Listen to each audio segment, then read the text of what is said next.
there's a good chance the video quality of this video will not be in a good, I guess, format. I'm experimenting with the front-facing camera, which I know is super interesting. But I had a few points of business that I wanted to bring up for really just posterity. They're things that I've said here and there, and then one that I've thought of as of today. And I just wanted to record them for posterity, just to remember that this was the day that I thought of them, or the approximate time anyway. So the first one, which bears like the least amount of mentioning, and in fact is like something that in other people I would typically look down on them for even considering it something worth mentioning. But I have recently changed a few things in my life, and that's just because the results that I was getting weren't optimal. And in the same vein as like insanity is doing the same thing over and over again, expecting different results, I decided to forcibly kind of change my habits and routines recently, kind of in conjunction with the changing of the seasons. Today was pretty cold, really. The first day that was probably as cold as it was, in the low 40s this morning, probably in the 50s right now. But in an effort to kind of isolate and change things that were suboptimal, this is so that we'll start with the least impactful and the least important and the most embarrassing and the most inconsequential for the most part. I basically started to do this thing that I'm thinking of as hashtag no scroll, where with any kind of social media site that you have like a profile in, basically you don't scroll through any feed. All you do is tend to whatever sort of like notifications you might have, and so if you don't see a red notification icon in the upper corners, you basically just Command W out of that tab, and there's just like nothing to see. Doesn't matter what's going on, doesn't matter, like all the stuff that pertains to you will be contained within that notification. And so hashtag no scroll, I think it helps with mental health, feelings of satisfaction and happiness in your own life. I don't think I'm as afflicted as a lot of other people by things like FOMO and stuff like that, but there's no doubt that, humans, we always tend to, prefer the greener grass on the other side. And so in the interest of not artificially increasing my quotient of having that feeling. That sounds like it's some drama. Is Charlie being bad? Yeah. Is he eating dirt? Yeah. Do you want me to crate him? Yeah. All right. Brief real life interlude. Yeah, I'm talking to myself. What the hell? Violent dog. Come on.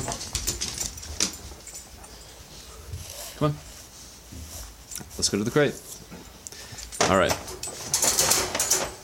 I'm going to take him out for a walk later. So no worries. Bye, Egg.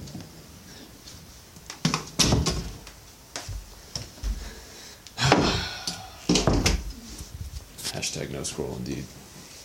So, fuck all that shit. Who cares? It's dumb, it's stupid, but it's something that I started to do because my previous social media strategy was basically to keep up with my feeds by basically liking everything, whether it was like a Strava ride that someone did or an Instagram post.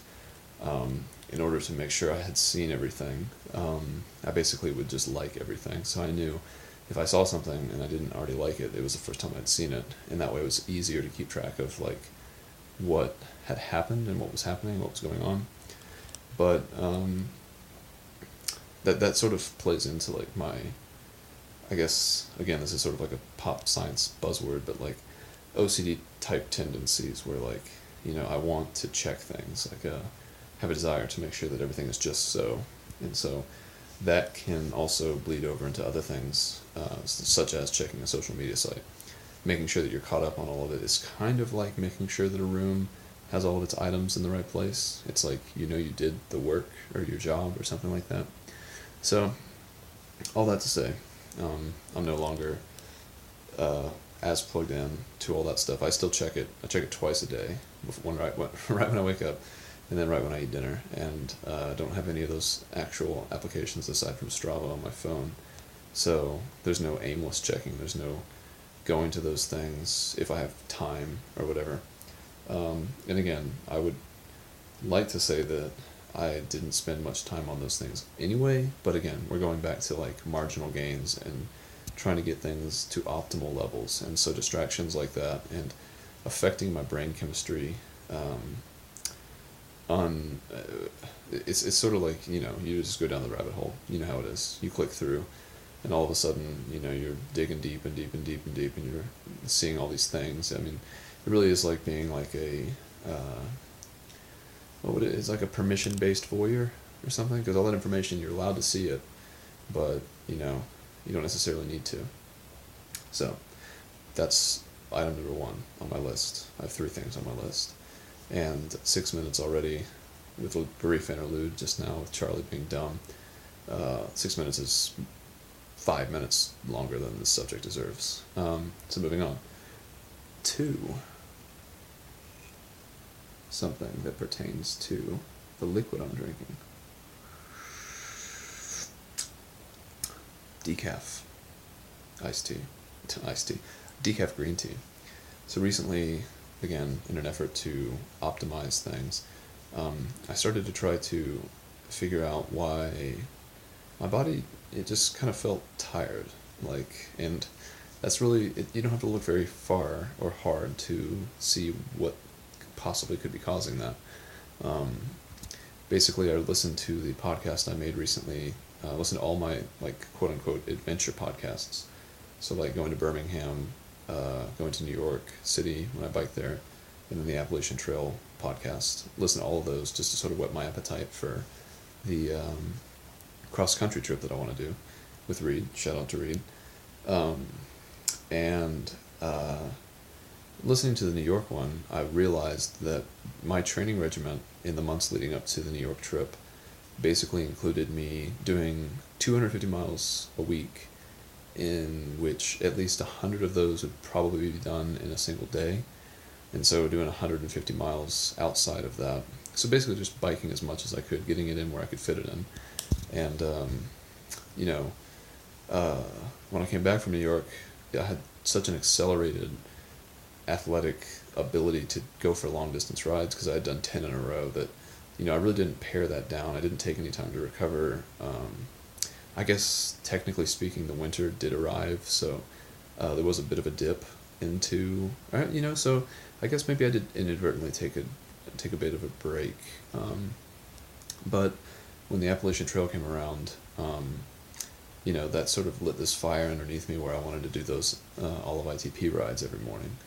And so I woke up every day around 7:30. I started to slip towards these later months because I was so tired. And I basically go for these 20-mile rides every morning before work, and then I would add an additional 12 miles on top of that. So, not huge miles, we're talking 30, on average, I guess 32 to 35, sometimes 40 miles a day. And so I was getting about 150 miles during my work week, and then I would do some big rides on the weekends. And I was pushing upper 300s. I had one week where I did 500 miles in a week. It was a vacation week that I took. Basically did 80-mile rides every single day for a week in the dog days of summer. Super, super hot. And again, just kind of feeling tired, understandably. And I was trying to figure out what I could do to skirt around the idea of having to take a break or to take time off. And so trying to add things to my diet, trying to do whatever I could think of, stretches more, basically anything but less sleep, or more sleep.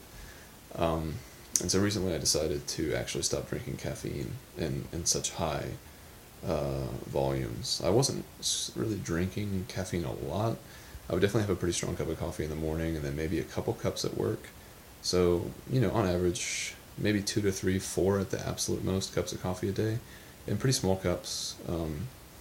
But if you look at the concentration of caffeine in a cup of decaf, it's like 300. In a cup of decaf, it's about 15 to 25 milligrams of caffeine, whereas like a pretty strong cup of coffee could have somewhere around 300 milligrams of caffeine. And the way I've been looking at it, it's like caffeine stimulates your adrenal glands, and so it releases adrenaline, which is like the fight or flight hormone, and so that's what gives you that feeling of like needing to escape a situation because of danger, or to fight it. And so I just kind of felt like I had like my biological feedback loops were extra sensitive to that fight or flight response, and I'm sure my cortisol levels and all that stuff were pretty high, because I'd imagine that exercising a lot and continuously just being in that state of exertion probably isn't a natural state for the body, and without adequate sleep and rest and recovery, there's not a way for your body to really clean the slates every day. And I think the caffeine is really exacerbating that feeling. And so I kept seeing it sort of like a car battery. Like when you're starting your car, like you need a certain amount of charge in your battery, a certain amount of, I guess charge works there, in order for the engine to turn over. And I guess in that situation, it's not a very good metaphor, because obviously you want your car to turn on. But I guess in this situation, if you can imagine that the car is your fight or flight response, like most people may not have their battery full, and so it's like it takes a while for the car to actually turn over and for your body to respond with those hormones and that cascade of feeling, that like that sudden like stomach dropping, like fluttering in your chest kind of feeling.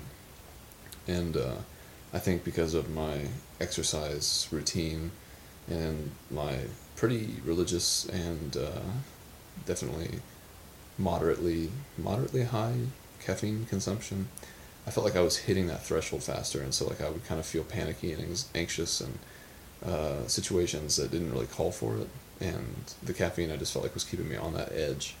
And I've had a bunch of situations. I've been off of regular caffeinated coffee and teas. Well, I drink regular tea though. I don't have decaf tea often. But I've been off coffee for, I think this is my 3rd week, which is kind of crazy, if that's true. Time flies. But it's interesting just because it's been like sort of a phantom limb type syndrome. Like I can recall, because my day is pretty routine, so I'm typically in similar situations every single day, and some things happen weekly and monthly, etc., etc. And so like certain situations would give me certain feelings, and you could look forward to them, not sort of in a gleeful way, but sort of in a dreadful way. And I feel like these little biological, like again, like phantom limb, like it's supposed to be something that would give me that, like a feeling of maybe panic or worry, not debilitatingly so, but sometimes just worry about like just fear circles in your head where you're thinking about something, like you're in a situation, you're like, oh man, what if I threw up right now, or what if I shit my pants right now, or what if I just screamed right now, like, and you're like, oh well, I can't do that. And then all of a sudden it's like it's all you can think about. Like you're like, well, what if I have to do that? What if I can't help myself? I lose control. And then you start to like feel like what the feeling of losing control is like, and you can kind of feel it bubbling to the surface, and then like your heart starts to accelerate, and your breathing is like different, and you have to like maybe hold your face because you can't make the right face for the conversation. Like you just want to leave, like. And so caffeine was bringing all that out of me, I would say. And so not having that, I've really enjoyed the difference there. It's really interesting in a TMI sort of way. The bowel movements are super interesting, and this sort of plays into my desire for control in general, and how that kind of plays in also to like OCD, like ultimate control, controlling your environment. So you want to control within and without, and so like basically I did schedule sort of how my body would like process food based on the consumption of my coffee, And since stopping to drink caffeine, it's interesting just letting the body expel when it's natural and when it's called for, instead of sort of drinking something and then expecting a result. I'm definitely like anal retentive in that way, literally. And so it's interesting to not have control over that anymore, and just to kind of let it happen naturally, which is just a weird kind of feeling, because you really could kind of control that aspect of you in a certain way, which is, I think, probably good to let go of, because I doubt it's something that I can hold on to forever, and better to relinquish it now while I'm young and I guess able to make this choice by choice. A little sip of this tea, this decaf tea.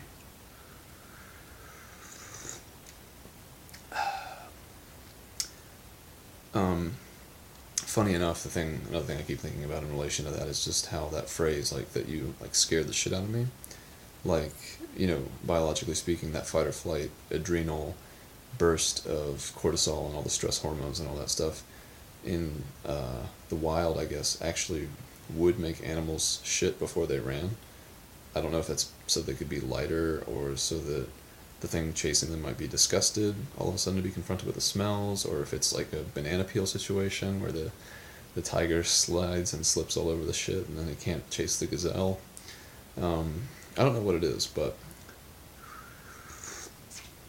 coffee, as a human being, when you consume it, it allows you to scare the shit out of yourself. Your body is physiologically going through an experience of fear and stress, and kind of, depending on how much you give into it, anxiety and terror and all these things, panic.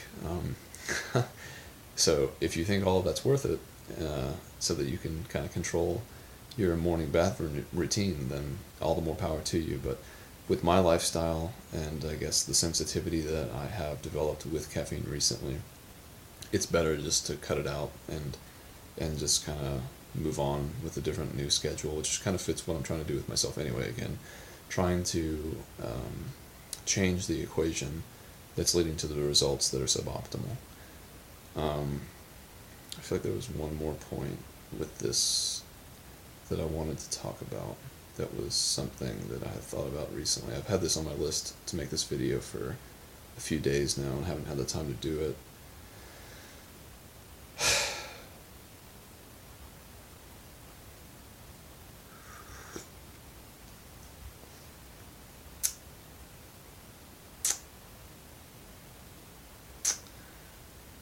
Yeah, fair enough. Doesn't really matter. Can always make another video, and I'm sure whatever it was wasn't really worth having a pause longer than that. So the last thing on the list is that I went for a ride yesterday with my friend James, and I was on, let's see, this bike? Yeah, this one. This is my Massey CRGX or something like that. It's like a gravel road and cyclocross style bike. It's got some pretty fat tires, like 41mm tires here, so it really does well. Man, this is like all reversed. It's like dumb mirror situation. It is, sorry, getting distracted by looking at the brakes. It's a good bike, and it has great tire clearance. And I started to think, if I'm going to go cross country, I'd really like to have a bike that had a bit more tire clearance. Because my Fuji, the SL that I've been putting so much time into, I guess this past year and a half or so, its clearance can really only allow for 28mm max, especially in the back. And so I had this dilemma, because I just bought all these parts for the Fuji, the new wheels that I built up, the DT Swiss ones. Spent a lot of money on those, the dynamo hub on the front, the DT Swiss hub on the back. They're both through axle, and so this bike, the Massey, is quick release. Doesn't really matter for the front fork, because I can switch out the forks easily, and that bears no influence on the front wheel not being quick release, because it would be through axle. So I'm sure this is not the most clear way of saying this, but so the rear wheel is a problem though, because the DT Swiss hub that I have for the rear wheel is a through axle, and it would need to be a quick release in order to fit on this bike. And so early in today, when I first started going to work, I was thinking, man, maybe I should just buy a new frame. Like, just get some frame that's through axle in the back, and then I could just swap all the parts over from the Fuji SL, and then I won't have to worry about, for one, the potential carbon fatigue and failure that might occur on that bike if I put another 10,000 miles on it, because it's already around 13,000 miles that it has currently, and I certainly don't ride that bike gently.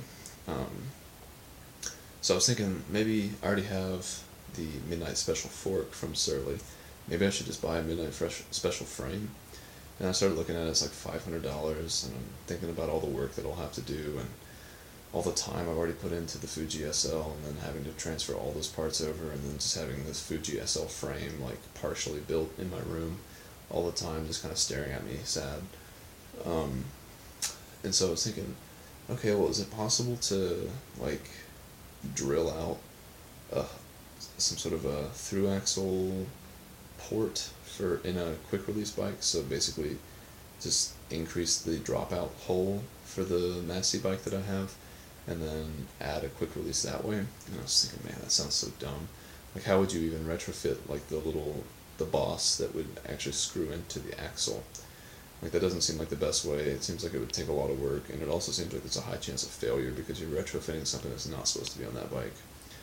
So that plan didn't seem like the best.